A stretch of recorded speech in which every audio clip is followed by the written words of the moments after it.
Hello students, this video lecture is on Programming in C practical part for Diploma second semester CSE students by Ms. Neelam Sharma, Assistant Professor CSE Department from Bharati College of Engineering and Technology, दुर्ग। इसके previous video lecture में हमने देखा था कि simple interest के programme को कैसे run करते हैं। एक बार और मैं आपको सिंपल इंटरेस्ट का प्रोग्राम दिखा देती हूँ रन कराकर, उसके बाद हम अपना नया प्रोग्राम शुरू करेंगे।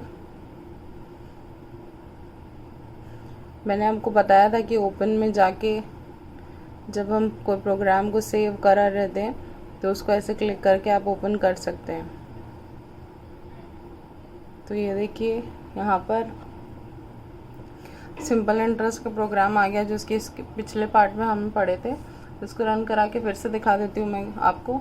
यहाँ पे मैंने ऑल्ट F9 किया है तो ये सक्सेस आया है। उसके बाद हम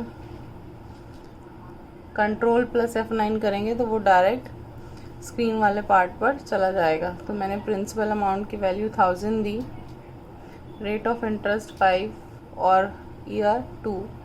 तो ये देखिए सिंपल इंटरेस्ट कैलकुलेट होकर आ गया। आप जो भी आउटपुट स्क्रीन पर लिखते हैं वो as it is, input screen पर लिखते हैं वो as it is output screen पर प्रिंट हो जाता है। तो value of principal, rate of interest और टाइम यहाँ पर प्रिंट हो गया। इस वीडियो लेक्चर में जो हम देखने वाले हैं वो हमारा प्रोग्राम है वॉल्यूम ऑफ स्फीयर।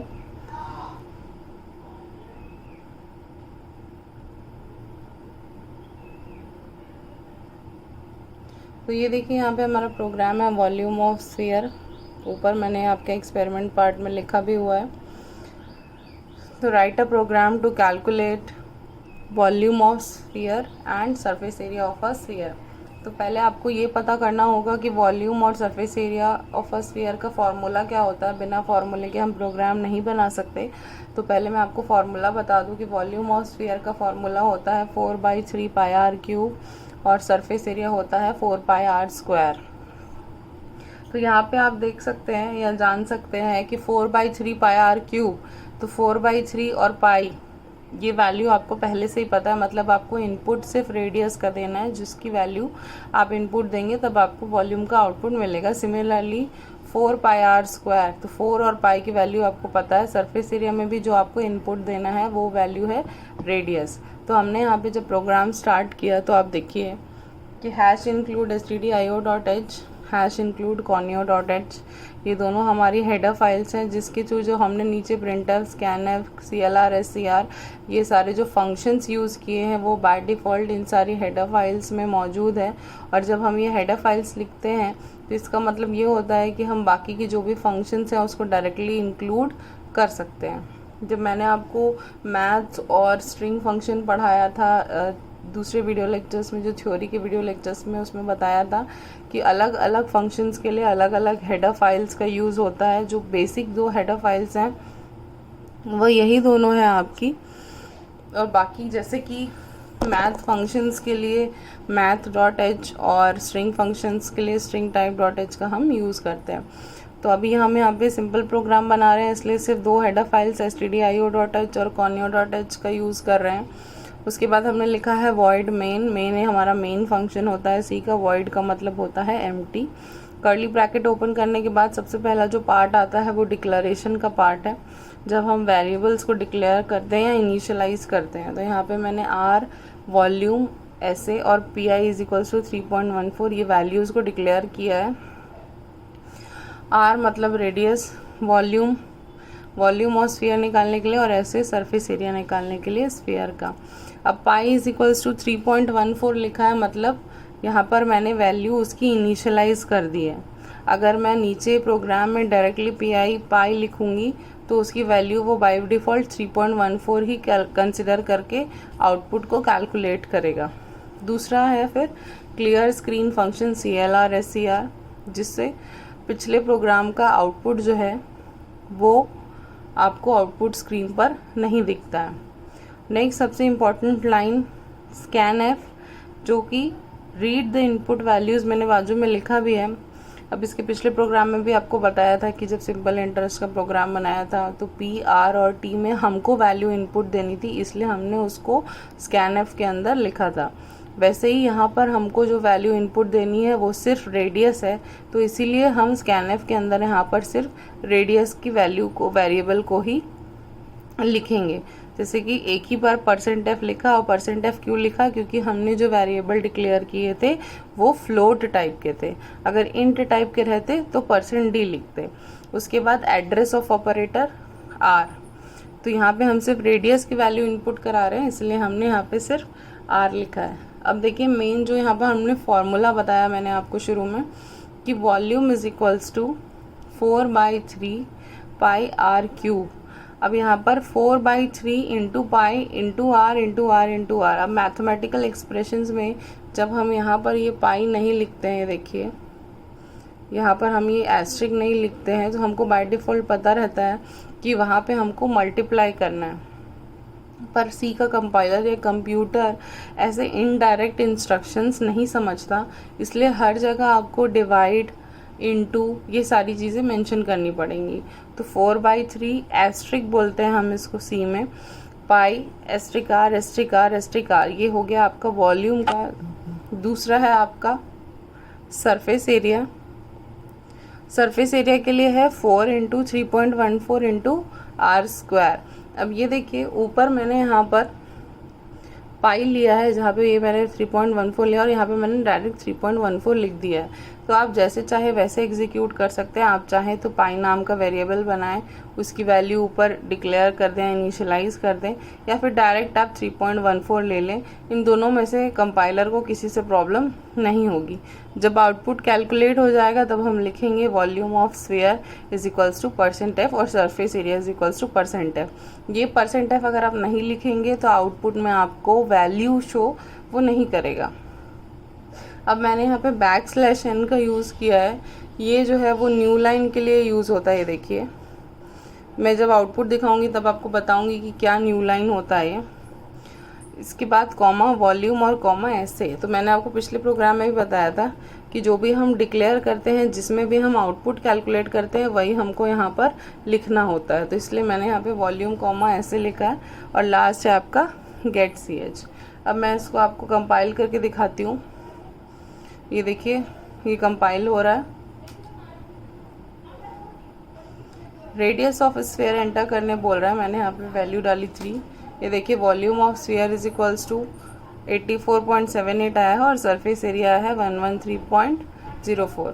तो ये जो दोनों आपको दिख रहे हैं यहाँ पर, ये अलग अलग लाइन में आया है। अगर मैं /n नहीं लिखती तो ये अलग अलग लाइन में नहीं आते।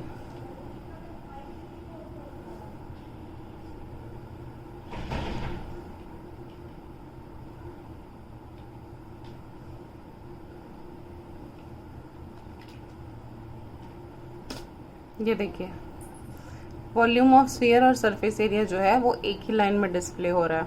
तो /n से क्या होता है कि आप न्यू लाइन में वैल्यू को प्रिंट करा सकते हो। ये देखिए, ठीक है। तो ऐसे हम प्रोग्राम को रन करते हैं। अब दूसरी चीज़, अगर मैं मेन के आगे सेमीकोलन लगा दूँ, सेमीकोलन का मतलब होता है सी में उस लाइन का टर्मिनेशन, मतलब वो लाइन वहाँ ख़त्म हो रही है। तो अगर मैं मेन के आगे सेमीकोलन लगाती हूँ और इसको कंपाइल करती हूँ Alt+F9 करके, तो देखिए यहाँ पे एरर दिखा रहा है। एरर का नाम है डिक्लेरेशन टर्मिनेटेड इनकरेक्टली, और वहाँ पर वो लाल पॉइंट आउट भी कर रहा है। ये देखिए मेन के नीचे ये जो दिख रही है लाइन, उसमें वो बता रहा है कि यहाँ पर सेमीकोलन नहीं लगना चाहिए था। इसका कारण ये है कि मेन जो है वो सारे फंक्शन से एसोसिएटेड रहता है। ये सारा जो भी हमने लिखा हुआ है कोडिंग नीचे, वो सब मेन के अंदर रहती है, इसलिए हम मेन को वहाँ पर ख़त्म नहीं कर सकते, मेन की लाइन को हम वहाँ पर टर्मिनेट नहीं कर सकते, इसलिए हम मेन के आगे सेमीकोलन नहीं लगाते हैं। दूसरा, बुक्स में आप देखेंगे मैंने यहाँ पर वॉइड लिखा है, बुक में इंट मेन लिखा रहता है।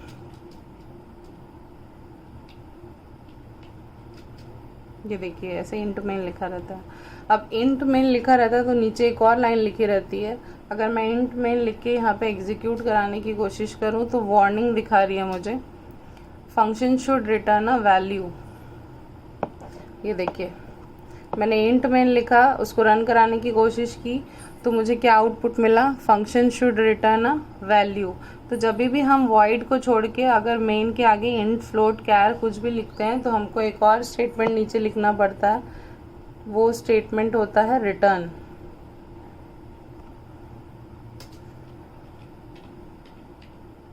क्योंकि हमने इंट लिखा था तो मैं रिटर्न 0 लिख देती हूँ। Function should return a value, तो अनरीचेबल कोड दिखा रहा है यहाँ पे। अगर मैं गेट ch को हटा दूँ तो वो सक्सेस ले लेगा, ठीक है। तो अगर आप इंट में लिखते हैं अगर आप इंट में लिखते हैं तो आपको यहाँ पर एक लाइन लिखनी पड़ती है रिटर्न, और अगर आप ये रिटर्न लाइन नहीं लिखना चाहते